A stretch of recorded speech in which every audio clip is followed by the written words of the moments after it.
parking sa loob, guys. Kain muna kami, guys. Ang tawag dito? Bagger. Lagi, tuna, laing tsugulay lang to. Oo, may karne. Ito, adobo. Shout out kila ate. Oo, tignan nyo guys, picture silang kayo, no? Parang tanga lang. No, guys, oh. Parang tanga, guys, oh. Ano yan? Yoga? Yoga yan, boy? Pupunta tayo dito guys sa Agsawa. So, may mga guide and photographer dito. Sila kuya yun. Pwede kayo magpa-take ng picture sa kanila. Siyempre, abutan na lang natin ng tip, no?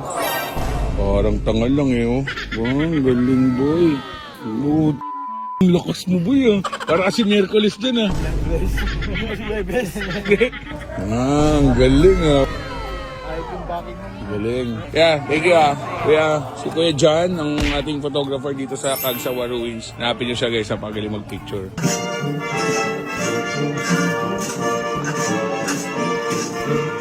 So, pauwi na kami ngayon, guys. 12:55 na, alauna na ng hapon. Tulog na kayo, boy, kasi pag ako'y nantok, iisingin ko kayo. Oy, oy, nantok na ako!